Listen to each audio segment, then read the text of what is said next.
Did you see the stylish kids? Welcome to the Young IPA podcast. I'm James, this is Pete. G'day, everyone. Now, it is the 23rd of January, and this is episode 142. Loaded show coming up. Because here's what we got. We've got Dr. Anthony Dillon on the show, and we've also got Dr. Bella DeBrera on the show, and also sitting next to us for the people watching on YouTube. So two doctors. Pete, we are learned scholars. Wow. And we keep counsel with other learned scholars. I hadn't thought about this week, but yeah, we have got two doctors on the show, and we better lift our game. We have lifted our game because we are learned scholars, Pete. Yeah. All right, pick us up. All right, and it is going to be an Australia Day themed episode. There's a lot that we need to discuss, which is why we've got Bella on at the start of the show, because the IPA commissioned a poll on people's attitudes towards Australia Day, and it's come back, and we'll talk about that. And then we're also going to be talking to Dr. Anthony Dillon about, you know, the fact that the only thing that gets brought up when you talk about Indigenous affairs every year is Australia Day. Yep. So what are those issues that we should be talking about? And Anthony is awesome as always on that. We've got a bunch of other stuff on the show. Anything you're looking forward to, Pete? Mate, I sort of always say my hero to this question, but I do like my hero this week. He's going to be great. Okay, fantastic. Ooh, gave it away. That it is male. But all right, so we'll figure out who that is soon. But Dr. Bella DeBrera, she's with us right now. Welcome to the show. Thank you. It's lovely to be back. Thank you. And you're also on the quiz, which is something we're all looking forward to. But let's talk about it because the poll comes back in. We get a whole bunch of media on it. We'd even do a video, which I think we have a taste of right now. 71% of us want to continue to celebrate Australia Day on the 26th of January. So, on this day, the 26th of January, enjoy being free. Happy Australia Day. And let's talk about some of the stats, because the stats, as I see them, the main ones, 71% of Australians support Australia Day being celebrated on January 26. Only 11% think the date should actually be changed, with everyone else sort of being, I don't know. Even more interesting to me was it was 57% of young people support keeping the date where it is, and only 18% of young people want to think about, so only 18% of people want it changed, which is definitely not the media narrative, which every year, which shows that, like, you know, the media would have you believe that all young people just want it changed immediately, but it's actually 57%. So, Bella, what are your main takeaways from this poll? Yes, so my main takeaways are that it just exposes this huge divide that is very evident in Australian society, in English society, in American society, where you have the general populace thinking one way and a very vocal and very activist elite minority thinking another way. And what I find interesting about the Australia Day poll is that we're told throughout the year how bad we are. We're told that we have to think badly of ourselves. It's this kind of, you know, scourging ourselves about how terrible we are, how terrible our history is, and it just doesn't work. It doesn't work. It is not working, because every year that we do the poll, it comes back majority of Australians, mainstream Australians, are proud to be Australian, proud of our history. You know, people aren't walking around, you know, hanging their heads in shame. Yeah, I'll give those stats. So it's 71% of people believe Australia has a history to be proud of, only 13% disagree, and 70% believe there should be less political disagreement about Australia Day, and only 11% disagree. And it just, like, it keeps going around that same sort of mark, where there's only like 11 of 15% of people that want the day changed, that think Australia has to be ashamed of its history and aren't proud to be Australian. So, Pete, did you have anything you want to throw in? I'm with Bella. I think it's really pleasing when you get results like this and you think, oh, it's great that people aren't ashamed to be Australian. Now, Bella, you, as a result of this poll, our Prime Minister was asked about Australia Day. Did that make you feel pumped that you'd made such big impact? And what did you make of his response? Oh, I was really pleased. I was really chuffed, to say it in a very non-Australian way. The fact that, you know, the poll was mentioned on, I think, was it Sunrise? Sunrise? And he was right. He just said that there is no debate, and he's right. There is no debate. The Australians aren't debating whether they like Australia Day, whether that should be kept. It's just this, we're basically pushing it back against this narrative. And I think one of the most impressive results is that 85% of Australians are proud to be Australian. That's a huge number. And that's the same across all age groups. That wasn't just, 65 plus. That was 18 to 24-year-olds. As I say in the film, 82% of them are proud to be Australian. So that's a complete, opposite to this narrative that we keep hearing about how young people are pessimistic and they hate the country and they want to go and live somewhere else. And it's a lie, basically. So with Scott Morrison now being asked about your question, we have a new entry into famous people that have or we most likely have engaged with Bella DeBrera content. So we have now Scott Morrison with this. We have the Queen reads the Times, I think it was. Yes, Bella had an article in the Times. There's a third one I'm forgetting. Jordan Peterson. Jordan Peterson. That's right. All right, sorry, Yeah. rank them. Queen, Jordan Peterson, Ooh, Scott so Morrison. easy. Queen. Yeah. Jordan Number one. Peterson. Queen, Jordan Peterson. What's the gap between Queen Scott and Jordan Morrison. Peterson? It's Like, do I need a bus to get to between them? Can you I need a walk jet. it? You Is need it a private jet. Private jet. Yeah. Not even a regular jet. no a private jet. We're landing in something that's not an officially Lots of sanctioned carbon airfield. emissions. All Yeah. right. I think the next thing for Bella has to be Trump. You've got to get in front of Trump. Yeah. Well, there we go. Somehow. Now, I've got one more question, James, before Yes. we move on. In this video, you looked like a sort of modern day, you're striding through the Australian outback. You look like a modern day jackaroo, if you will. Did this individual inspire you in the production of this video?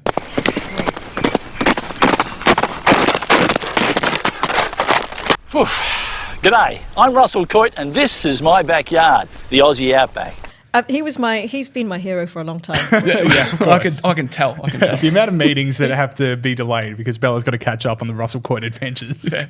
All right. The other part for me is different about this year is a lack of media coverage before our poll came out about Australia Day. Because you think about how intense some of the debates have been in the past. Now, in one sense, that's because the Australian media landscape has, rightly so, been dominated by bushfire coverage the last couple of weeks. But I also start to think, has Changethedate had its time? Like, I don't think it's... have we reached peak Changethedate? I think we reached peak Changethedate last year, actually. And I think after we released our poll results last year, which were similar to the ones that we released this year, I think we kind of killed the debate. Yeah. I think the bushfires also has a lot to do with it. It obviously dominated everyone's lives for a couple of months, and I think something like that really focuses the minds on what's important. And as Jacinta Price always talks about, changing the date is just completely irrelevant to what the Indigenous communities actually need to be talking about. Exactly. And yeah. similarly here, people losing their homes, people losing livestock, people losing their livelihoods. Why would you be talking about whether we need to change the date of Australia Day on the 26th? Yeah. So- Absolutely yeah. right. All right. So, Bella, your poll and your article, that's both available on IPA.org.au. You can watch Bella talk about her results in the video we filmed where she, embraces the spirit of Russell Coight on our Facebook page. I think that's also on our Twitter page and also our YouTube channel. So, Bella, thank you very much. Thank you. Thanks, Bella. That, of course, is the snort of freedom. So we've lost Bella for the rest of this. She's walked out because of the snort. No, but that is a snort of freedom, the Grunt the Pig snort. This is where we do our heroes and villains of the week segment, people that have stood up for liberty and then stood up against liberty. So, Pete, who is your hero of the week? Well, good question, James. I said at the top of the show, this was one of my favourites for the show today. His name is Laurence Fox, British actor, went absolutely bunter this week. And a big hello to What us. is that? It means going crazy in South Australian slang. Actually. Oh, really? So Okay. Big hello to our South Australian listeners. Yeah, especially the ones from 1932 when that was last said. Come on, mate. He went bunter this week on wokeism on Question Time in the UK, which is the Australian version, the British version of Q&A, really. Now, he's basically... And usually just as insufferable. But this one was good. This one was good, yes. Imagine this happening on Q&A, if that's the level of what we're talking about here. Now, he's like a moderately successful actor and musician, right? Let's not get carried away. And to be fair, I hadn't heard of him prior to this Nor week. had I. But did note he was married to Billy Piper.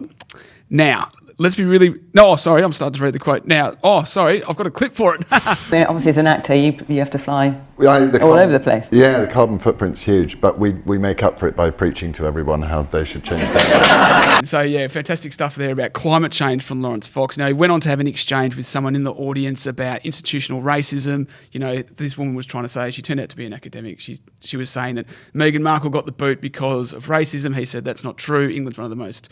he said it was one of the most lovely countries in Europe. And as a result of this on Question Time, he was basically all over the British press for the last week. Yep. Just going nuts and just taking pot shots at everyone. He got into a verbal with Lily Allen, where Lily Allen said that he should stick to the acting, which is, an extraordinary lack of self-awareness. Well, to be from fair, her. Lily Allen doesn't act, so she can say stick to the acting. That is true. Let's give her that one. What was the other one that I really wanted to talk about? Oh, yeah, he said that he doesn't date woke women. Right, and he apparently broke up with his last girlfriend because they had a difference of opinion over the Gillette ad. It seems a bit much. There might have been Yeah. other issues as well anyway. You'd hope so. In a sense, you'd really hope there was something a bit more Yeah. than the reaction to a Chalk 30-second that one off, ad. actually, yeah. So that was pretty funny. Look, he just went absolutely nuts. Google him. His Twitter followers have tripled over the last week. And, yeah. Yeah, so I always go with these things, and we've done this before, but it's like I can't on one hand, get annoyed when an actor or a celebrity spouts out something that I don't agree with, and I go like, "All right, mate, no one asked." But then also praise someone that's on my side. But these clips were actually really good. Like it was genuinely awesome. Yeah. And the stuff he was saying was just so non-controversial, but everyone's freaking out about it, and just so real. That's exactly right. And I did want to say, because we can't show them all, we can only show one. There are heaps of them. Google Laurence Fox's best moments on BBC Question Time. After the show's over, though. Don't do it now. Yeah. Just after the show. Or just come back. Yeah. You know, we're not going to tell you what to do, but just come back. just leave We've it already got rolling. the download. We don't need them anymore, Yeah, but we do okay. want you. We don't go anywhere.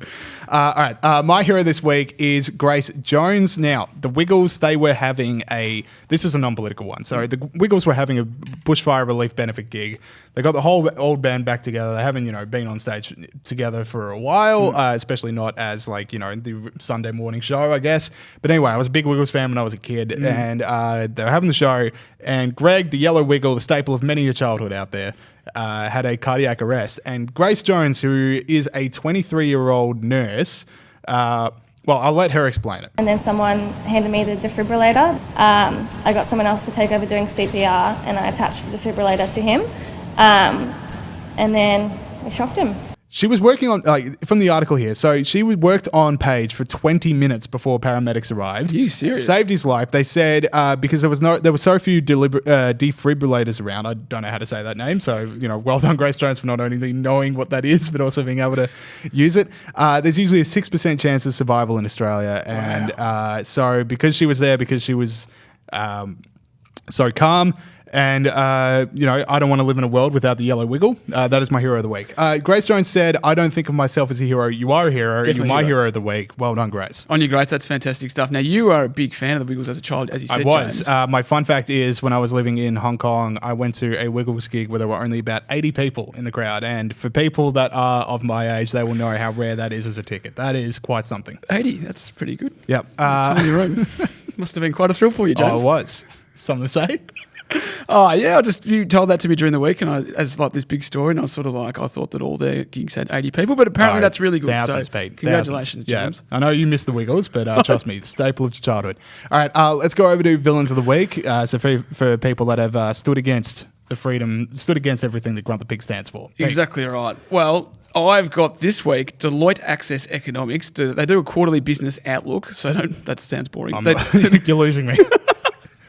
Get the Don't defibrillator. switch off. Get the defibrillator. I'm out. So now this quarterly business outlook you have to pay for. You said it again. You have to pay for it, so obviously I haven't read it. But they had quotes from it in the Canberra Times, and it's about the ACT and about how the ACT is doing really well, blah, blah, blah. Yep. It said, the ACT remains the little territory that could. The territory is showing the rest of the country how it's done. Its share of national economic output has risen to 2.2%, its largest ever. Oh, well done, ACT, 2.2%. Give them the biggest participation award in the world. Now, what else happens? So, Deloitte, stop sucking up to the ACT just so you get more government contracts. That's clearly what's going on here. It's very transparent. We can all see it. But there's more. That's the first part. The second part of this is this quote that came out of the report that was reported in the paper, because I didn't get the report.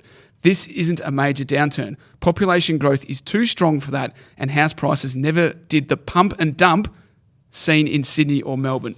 The pump and dump, James, was in It's just a regular economics phrase used all the time. I thought that some Deloitte grad had just gone absolutely rogue in the media department and thought, you know what, we need to get a little bit more spicy. Yep. We're going to put pump and dump in the report. So I Googled it, right? And obviously the Urban Dictionary thing comes On up. a work computer? Yeah, I'm a cultural researcher, all right? Anything that I search on at work is part of my research. Urban Dictionary comes up, obviously, with the definition of mediocre casual sex. Then the next one... There's other forms. says, no comment. And then the next one is, apparently it's an economics thing, right? Denoting the fraudulent practice of encouraging investors to buy shares in a company in order to inflate the price artificially and then selling one's own shares while the price is too high. Those saucy financial people who knew that pump and dump had a legitimate thing. So what's your point here? Anyway, the first point was the main point. The first point's the main point. The other part for me is this idea of Canberra being, the ACT being the little engine that could. Yeah, when you funnel this much money into the public service as the government does, blow me away that one territory does a bit better than all the other states. What an example to the rest of us. Yeah, it's like a David and Goliath story, but David has an AK-47 and Goliath can't use his arms. Well done, Canberra. All right, so my villain this week is David Leavitt, who is a Twitter journalist. He says he's from CBS News, but he isn't, so riddle with that. But he does have 210,000 followers. Yeah. So just to give you an idea of this guy, when this guy posts up a photo, 210,000 people get it in their feed. He's a big deal on Twitter. Now, this is the photo he chose to tweet out this week. So he's in Target. He sees that there is a electric toothbrush that is usually on sale for $89, but a label has it as 0.01 cents. Takes it to the kiosk. He is told that's a labeling error. I can't sell it to you that. He then takes a photo of the retail worker, tweets it out saying she won't honor the law. I want to use, because his wording is just so you want to punch this guy. So this Target manager, Tory, is not honoring the price of their items per Massachusetts law. So people are seeing her photo on screen now. And then here's the full thread. I just had to call the police because Target refused to sell me the toothbrush. I did not call 911. I called the business number for the police and told them it was not an emergency and that they'd take their time and explain the situation. The police verified Target, displayed the price of the toothbrush for 1 cent. The store manager, Tory, refused to sell me the toothbrush for the displayed price. The police said I need to sue them, and they asked them making me a verified report to take to court. Corporations like Target are not above the law. The police officer told me they'd testify that they saw the price and that the manager wouldn't sell me the price, the item for the price as listed. Great day for David. Great speaking truth to power that his poor Target manager has to do it. Anyway, there is a happy ending to the story because Twitter users that were like, why the hell would you take a photo of some Target manager and to 210,000 people because you couldn't get a toothbrush? And over $30,000 was raised to give this woman a holiday, just so she didn't have to, just as a return for having to deal with this guy. Well, that is fantastic. And if this guy's got 200,000 followers, just pay $89, mate. Just pay $89. That's out of control. Like, come on, mate. That is unbelievable. Imagine calling the police business number, just in general. Yeah. Hang on while I stop people murdering each other. Yeah. Yes, sir. Yeah. Well, have I got a doozy for you, dude? All right, that is it. This is one of those ones where the internet is so often terrible that it's awesome when it's actually good. All right, that is it. Let us now go to our interview with Dr. Anthony Dillon. Yeah. Okay, we now welcome on to the show Dr. Anthony Dillon from the Australian Catholic University. Dr. Anthony Dillon, welcome to the show. All right, so you are one of the stars of the IPA's Race Has No Place video, which we came out with Jacinta Price, Lorraine Finlay, and Senator James McGrath. People, if you haven't seen it already, it's on all of our websites, on all of our social medias as well. So we'll start with Indigenous recognition. So what were your central objections to it? Okay. Many Indigenous people these days just get on with life, whether they be in the city or in remote areas, and obviously those ones in remote areas are finding it more difficult to get on with life. But many of them aren't after recognition. I mean, they already feel secure within themselves who they are. They feel recognised. They've got other issues to deal with. So, just think, okay, if that is going to be a issue to deal with, surely there are a lot more important ones to deal with first. So shift that down, but it seems to be one of the highest priorities. So one of the things, you wrote an article in The Spectator Australia recently about it, and I absolutely loved it. And one of the ones you talked about was there's this belief now that Indigenous Australians are just this homogenous group, and they all have one individual voice, one collective voice, and that's just it's not the way it is, and it's not the way for any race group in the world. Everyone's an individual. I thought that was really interesting. Yes. Yeah. And if you homogenise them, then it's easy to have a leader who can, rise and claim to speak on their behalf. So we need to point out that they're no different to non-Indigenous people. There's disagreements between non-Indigenous people on a whole range of topics that affect them personally and not so personally. And so it is for Indigenous people. They have very different views on a whole range of topics. All right, so another thing in the piece that I really loved was a bit where you said the call for an Indigenous voice is edging closer to separate development and separatism. So what's bad about separatism and what's bad about separate development?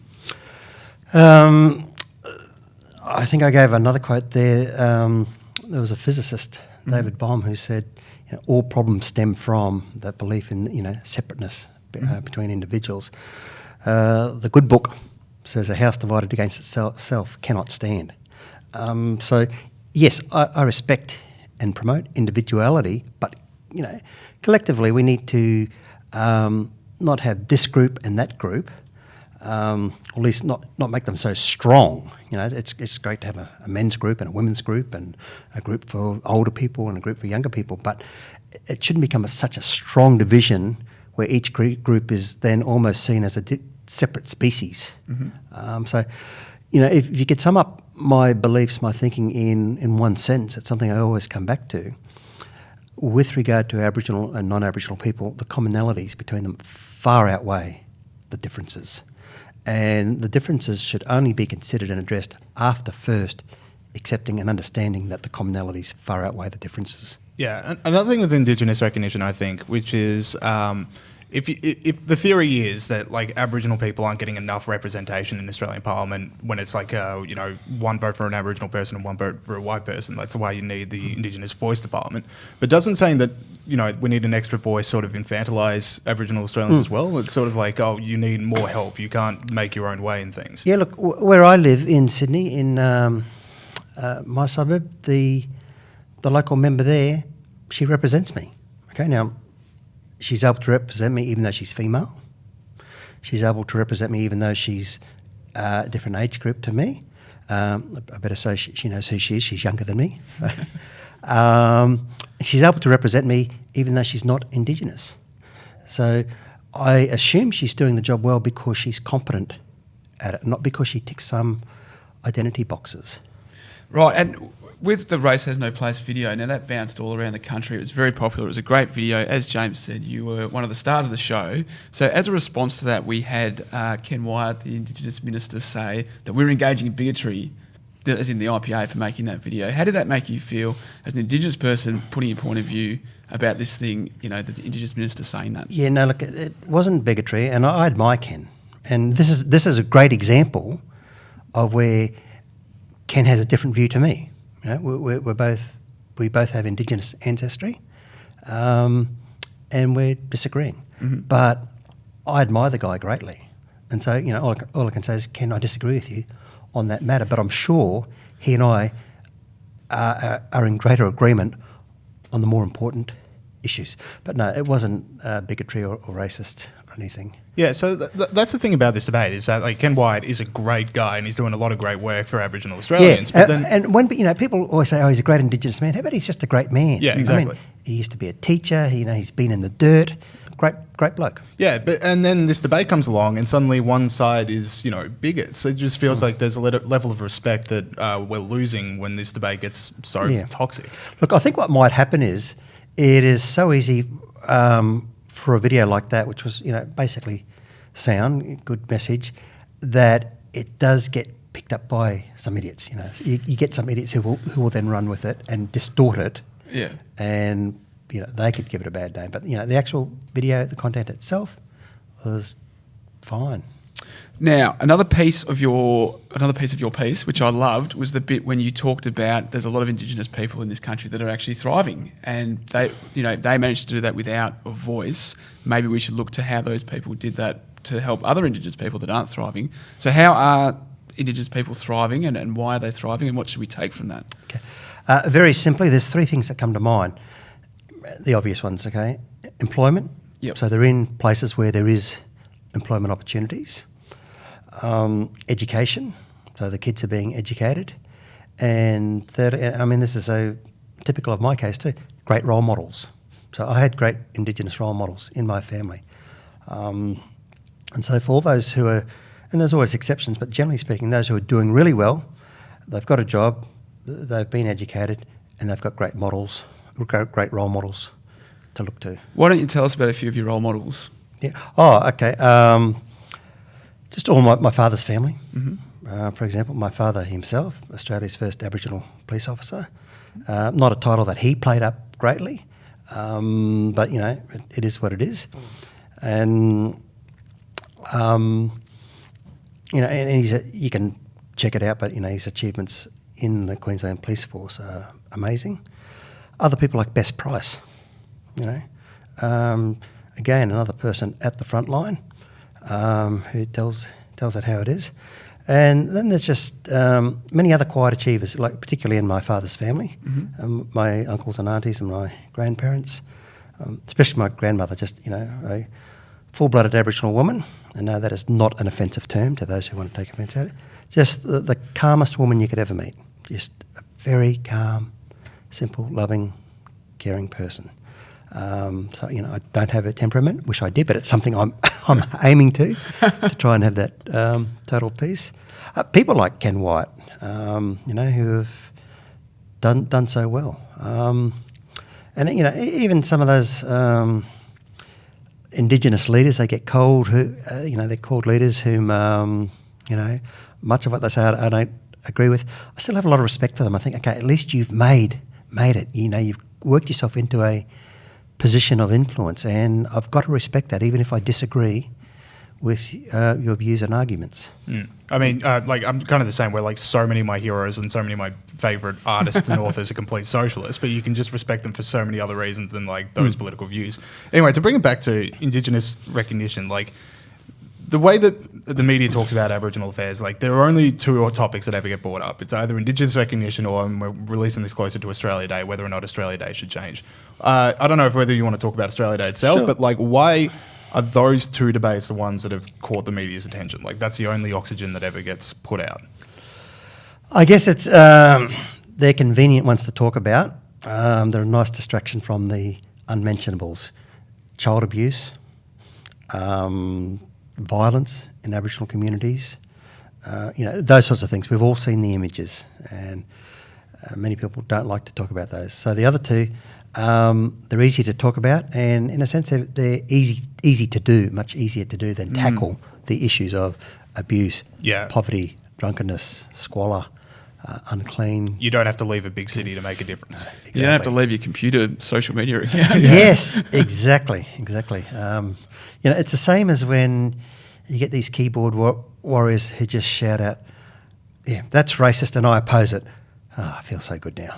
You know, I've done something today. Yeah, and you've done sweet nothing. Exactly, yeah. I've just added to the Twitter thing. All right, so, because I genuinely get sick of it when every year Australia Day rolls around and every politician cares about Indigenous issues for like 3 weeks, and then they get to, you know, basically get away with it for the rest of the year. So let's talk about some real issues. Now, you've done a lot of work in mental health. That would be like one of your areas of research. And when you think of like some of the issues that come up with Aboriginal affairs, like, you know, well, drug and alcohol dependency, which is affecting some communities.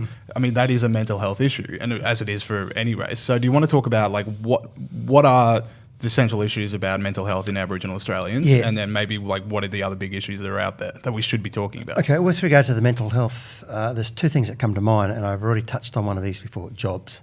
Okay, when you have, so jobs, there's more benefits coming from job other than economic benefits. I mean, it's good to have a job where you get a pay packet and you can buy fresh food and, you know, all that sort of thing. But just as importantly, having a job gives you a sense of purpose. And you are when you have a job, you're contributing back to society. You're also learning, or hopefully you should be, you know, learning. You know, whether it be on training courses or, you know, learning on the job or something, you're getting to exercise the brain. So those sorts of things. And it just reminds you that, hey, I am connected to other people. It's not just about me, but when I have a job, you know, we receive products from this group, we produce this product, we give it to that group, we have these customers, we have these interactions. It reminds the person that they are part of the bigger whole. So employment is very important. It has great psychological benefits. And, you know, if we want to end dysfunction and compromised mental health and suicide, which is another big one, when you get the adults working and the kids into school, you will go a great way to reducing those other evils that I just mentioned. I was going to say, so what are the issues involved with that? Like, how do we get to more employment? How do we get to these areas that you're talking about? Yeah. Okay. Well, let's talk about where it's most difficult, you know, the remote areas. Yep. That's where you need someone like Warren Mundine, you know, who specialises in enterprise and and that sort of thing, you need to make some tough decisions. In some communities, if they're not viable, a tough decision needs to be made. Okay. When and how do you move the people on? And it has to be done in a sensitive manner. So I'm all for boosting that community by injecting funds, if it's going to achieve an outcome or if it's likely to achieve an outcome. But there are some communities where you have to draw a line in the sand and say, okay, look, this one is really difficult. The population is so low. Maybe they would be better being shifted, not just ripped up and dropped in a concrete jungle. It's got to be done sensitively, and that's quite a challenge. But they need to be in places where they and their children have the sorts of opportunities that you and I take for granted, and the sorts of opportunities that the protesters take for granted. So, you see all these blacktivists out there, and most of them have benefited from having a decent education. Mm-hmm. So you need to, address those people that are living in the remote areas. You need to deal with cultural protocols. So where you have Indigenous people, where you still have that culture of I've got to share with my family, for many of those people, they think, what's the sense in getting a job if my family are only going to come round and expect their share? So it's a disincentive. I'm glad you mentioned that because, when I was 15 or 16 or something, we went on a school trip to the Northern Territory, and I went to one of the schools that were being set up because our school was sponsoring them. It was in a rural community, and people were going to school. And I just remember sitting in a classroom of 16-year-old, rural Indigenous kids who were still being taught the 6 times table through AFL scores, and I thought, good way to learn. Yeah, but that's the gap. You're 16, you're getting taught the 6 times tables, and I'm on a school trip to the Northern Territory. I just really remember thinking, these are the opportunities that you get when you live in a big city that these kids will never be able to get, and that is a gap that's going to be so hard for them to overcome. Yeah, and look, again, living in a big city, I'm not saying that is the answer to everything, but living in a place where going to school is seen as normal, watching parents work is also seen as normal, will go a long way to helping these kids. So coming back to mental health, there was a second point I wanted to make, and that is, again, I've touched on it before, that connectedness with other people. So Aboriginal people need to stop seeing their lives solely in terms of their Aboriginality, okay? I look at myself. I'm male, I'm Queenslander, Brisbane Broncos supporter. Yeah, born in the 60s. I'm heterosexual. I, was raised with Christian values. All these things make up who I am. And I've got Aboriginal ancestry. I've got English ancestry. They all make up who I am, but not one of those things is everything. My life does not revolve around any one of those things. And for far too long, Aboriginal status has been elevated so high that your life begins and ends with being Aboriginal. And when you view life through that lens of, Aboriginal, not Aboriginal, separation can't help but be formed. So, be proud of your Aboriginality to the same degree that you're proud of your maleness and femaleness and that you live in Queensland or you live in New South Wales or whatever. But see the commonalities between people and just relate to people as equals. Treat others as you treat yourself, because the reality is your neighbour really is yourself.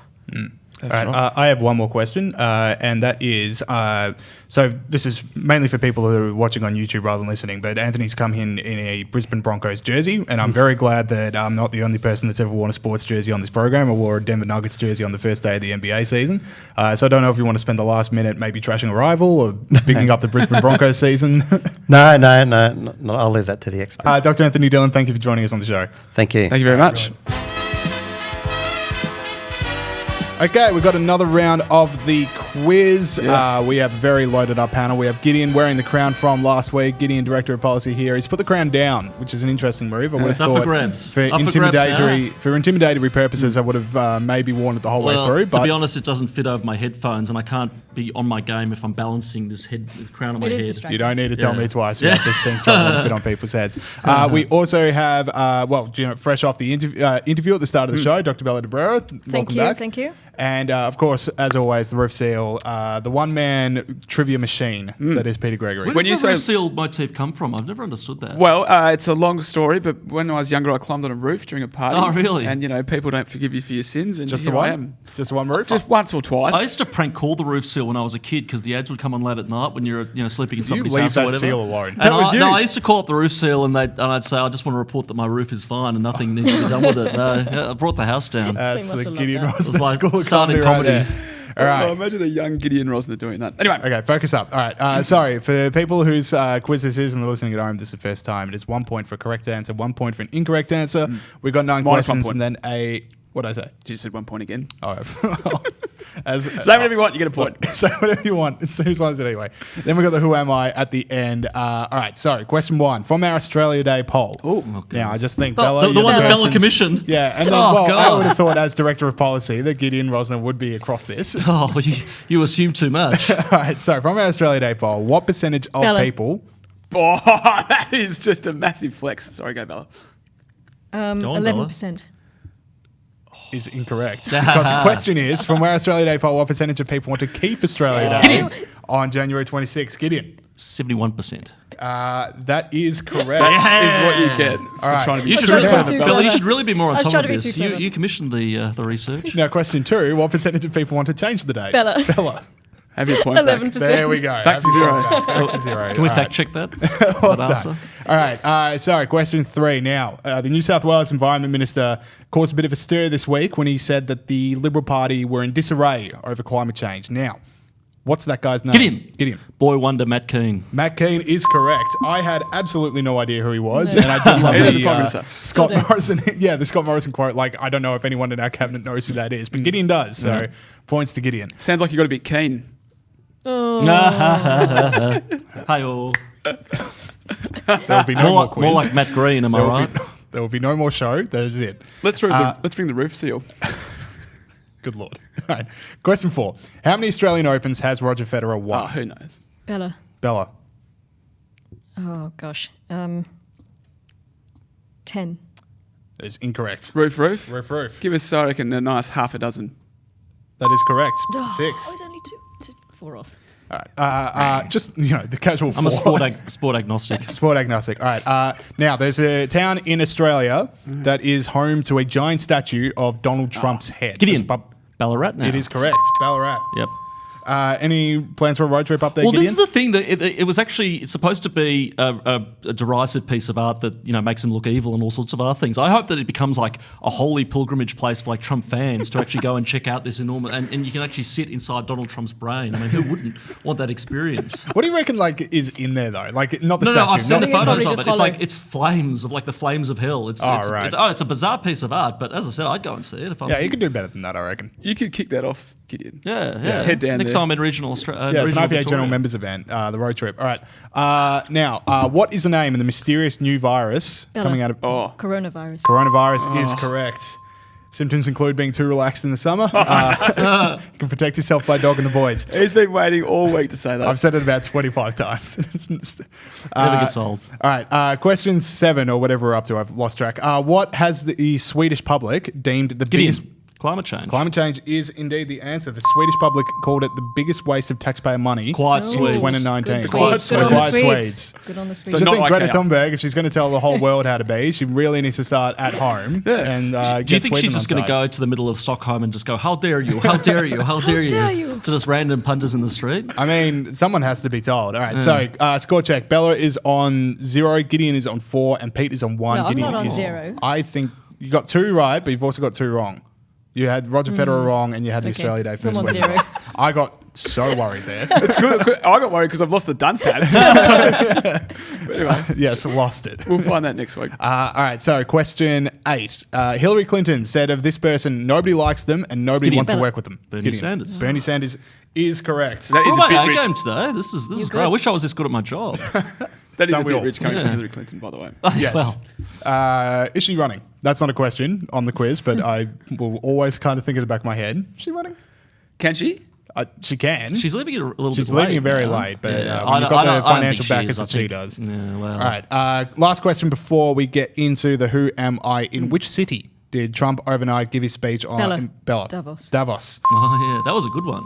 It was. That was seriously good. The old Stop Listening to the Prophets of Doom. Yeah, and she was sitting in the audience, the Prophet of Doom. Well, there's So- more than one. Prophetess. There is definitely more than one Prophet of Doom out there. Prophetess. Imagine that. Okay, so coming to the Who Am I, we got Bella on 1, we got Pete on 1, we got Gideon on 5. It is Gideon's to lose. So for anyone for the outright win, and I did not do a tiebreaker question, so for anyone for the outright win, are going to have to get it off the 5-pointer, which is I died 55 years ago this Friday. Well,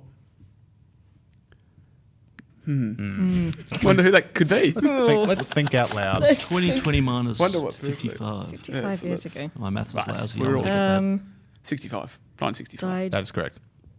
Cool, I win. Oh, you mean It is year 1965. Yeah. All right, Bella, do we have any guess? Bella. Bella? Oh, Was it? oh, here we go. Here we go. This would be George amazing. Orwell? It was not. It was that. not George I Orwell. was worried there. That That is a Where's point. the to reasonable five. guess. All right, so Pete, you're the only person that can now even tie it with Gideon. He's going to guess it now as well. I would so- wait for the next. I don't know who it is, so Yeah. I'll take it to the next one and back myself in the penalty shootout. Here we go. No. How does that work? You need to get the 5 to draw level or to. He draws level, which would take us to Well, a then we penalty need a shootout. penalty He's on shootout. 5. He's on 5. You're on 1.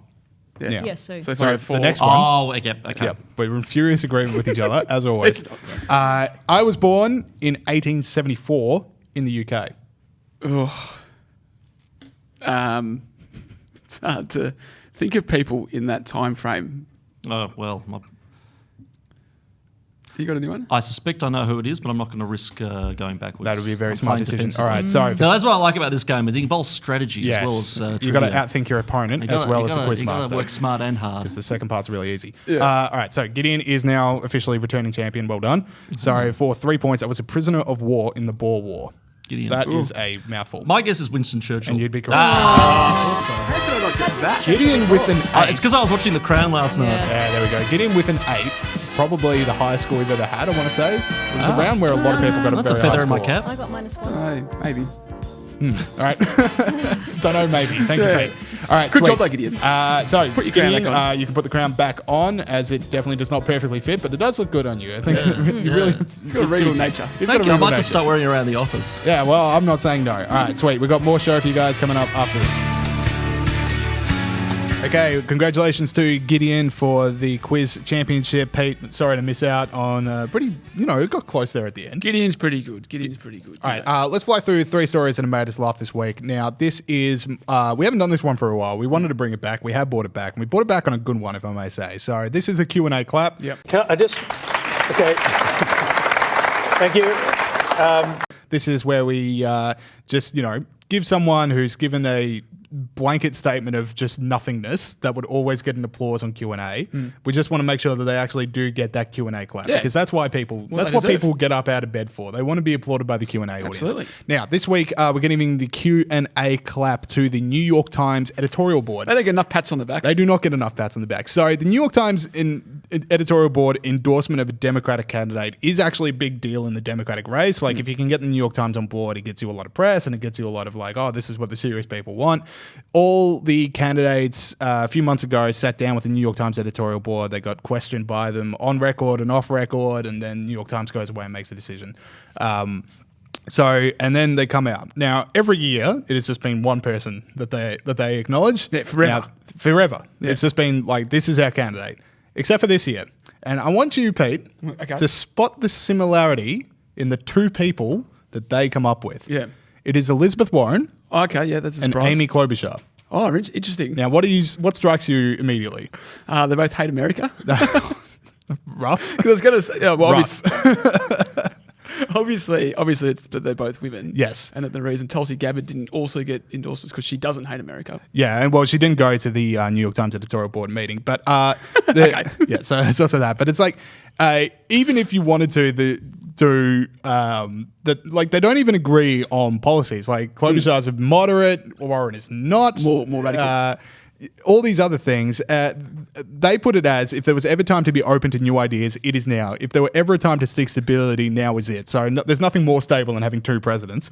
That's why we're endorsing the most effective advocates for each approach, that being the pragmatic center and the idealist out. They are Elizabeth Warren and Amy Klobuchar. I just think it's like the New York Times editorial board have sat around and go like, oh, you think out there, American public, think it's progressive to think a woman should be president? Yeah. Well, we think 2 women should be. Yeah, What do you got now? Yeah, exactly right. Next, we're going to endorse 3 candidates. Yeah. And like, I also, they could also have gone, who would really make a good president? Who's that? The girl reading this. James. Yeah. That's how I would have thought. Obviously, completely patronising to women, just be like, well, any woman will do. Yeah. And if they think Elizabeth Warren's going to beat Trump, they're absolutely high. All right, there we go. All right. Now, Pete, you saw something about the Extinction Rebellion this week. So the UK Guardian reported on Monday that the City of London Police labelled Extinction Rebellion one of its key threats. Key threats. In a counter-terrorism assessment and provided awareness training as a result of that.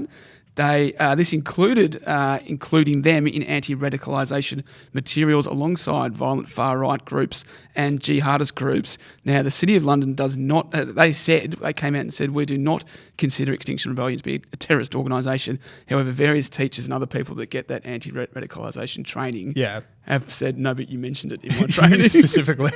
So we felt like we wanted to tell the City of London Police, guys, I just think if you work in counter-terrorism and you tell people, look out for Extinction Rebellion, it's kind of implicitly saying that, you think that they're terrorists. Yeah. Because otherwise, why would you bring them up? Yeah, exactly right. And we're telling them that you don't have anything to worry about. Yes. They're going to hit you over the head with a celery stick. Well, here's the thing. So, Daily Mail article a few days ago, there was an Extinction Rebellion protest in Melbourne where all of the protesters literally buried their heads in the sand. Exactly right. I think we'll be okay. We're going to be okay. There was one caption on a photo which said the colourful demonstrators sung there was a climate crisis with the assistance of ukuleles and other instruments. If the worst thing I have to fear from Extinction Rebellion is a ukulele attack, I think I'll be okay. Exactly right. And as I'll be slightly annoyed, but I'll be okay. Some ukulele music can be quite good.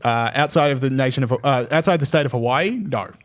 Blanket no. The only examples I have are Hawaiian. But the other thing, and I say this every time we talk about Extinction Rebellion, last October in Melbourne, Extinction Rebellion did a nudie run to save the climate. Oh, for the love Josh, of God. roll the tape. Extinction Rebellion protests entered their 6th day. The activists are trying to pressure the Australian government to take serious and effective action against climate change. As you can tell, that was not a nudie run because they were wearing clothes. God, we get it. We have nothing to fear week from on these this people. show. Nothing to fear. The only thing I have to fear is that clip being shown again. The other part for me, so you can look at it from 2 perspectives. It's either one, that the City of London police are lowering the bar of what constitutes a terrorist, or the other way would be like maybe terrorism is lowering the bar themselves, because I don't know if you saw this photo, or the people out there listening saw this photo of ISIS leader, and you don't need to see a photo when it's called this, but the captured photo in Iraq of ISIS leader Jabba the Jihadi over the weekend. And to give people a taste, if they still don't quite get the idea, they couldn't fit him in a police car because he was too big, so they needed to get a truck. He's a big boy. Yeah, he's a big boy. So maybe just like, well, we got to look at someone. We can't look at Jabba the Jihadi anymore. So maybe Extinction Rebellion are terrorists. Yeah, well, there you go. Yeah, something to think about. All right, so the last thing we want to talk about on the show is sports awards. Now, this is something that's been dominating Australian political media this week. It is Senator Mackenzie, the Deputy Nationals leader. She oversaw a controversial $100 million sports fund, which auditors found was used to dole out money to marginal electorates ahead of last year's general election. So you got a marginal electorate, they've got a local sports club. They might be given a little bit of money. And it's sweet coin. Just remember who did this for you. The most egregious one I saw was she gave a $35,980 grant to the Wangaratta Clay Shooting Club in Victoria without publicly declaring that she was or is a club member. What do that would come up? Yeah. What does a shooting club need $35K for? Yeah, more clay pigeons. Never enough. Now, Pete, I understand this story really spoke to you. It did speak to me, James, and I'm glad you brought this up because, as you know, and as the listeners know, I play for a cricket club called the Deaners. Mighty Deaners. Mighty Cricket. So I'm struggling already. Mighty Cricket, Mighty Deaners is a great slogan. This is why we need your help, Bridget. So my cricket club, the Mighty Deaners, need your help, Bridget Mackenzie. We've only won 2 games. And out of? About, you put me on the spot, like 9. Okay, so it's not 2. Last. It's not 2. We're sitting last. And we're going to get relegated unless we win a few games. Our 2 international players have gone home. Oh, Fox. no. Fox. I am across the Deaners. That is bad. That's a bad sign. And we're knee-deep in a relegation dogfight. Now, we know that you love splashing the cash in marginal electorates. Kooyong is where the Deaners are located. That was my first question. Is the Deaners in a marginal seat? Well, you know that... What's his name? Julian Burnside got 21,000 votes at the last election. Kooyong is becoming a marginal seat because rich people love climate change.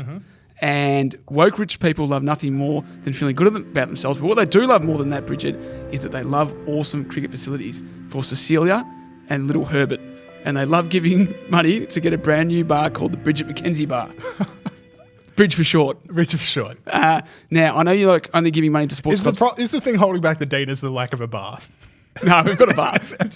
We'll just name it after you. All right. And now, it's like, I think the money can be put into training. Yeah, maybe. And so I know you like giving money to sports clubs that you're connected to. So, Bridget, I'm offering you a position on the Deaners Committee, a very prestigious committee, opens doors all over town, particularly the Hayes Paddock Bar. Yep. If you can give us a little bit of that sweet, sweet coin. So if you don't, help us soon, Bridget, we'll have to get Bolt to play, and that will be everything. The offer to be your coach for a week still stands. See what I mean? We need the money. The offer to be a coach. Would you also accept sports awards from Julian Burnside? Because you say that's another player in the field. I don't know if you can be picking winners at this stage. We accept all kinds. If Julian Burnside wants to get behind the Deaners, then we can do it. What's that? The Bernie Bar. Bernie Bar, yeah, that's fine. That's fine. We'll serve, I don't know, whatever Julian likes to eat. All right, balls in your court, Bridget McKenzie. You can speak to me directly as the Deaners PR manager. That is it for the show this week. Thanks again to Dr. Anthony Dillon and Dr. Bella DeBrew. I don't think we disgraced ourselves talking to high esteem academia. I think we kept things up. We're talking mainly about cricket and drinking at the end. That is it for the show. Thanks again to all you people listening. If you are listening through iTunes, make sure you leave us a 5-star review. You can even do the subscribe and unsubscribe. It boosts us up through the ratings. I know all the ways you can do this.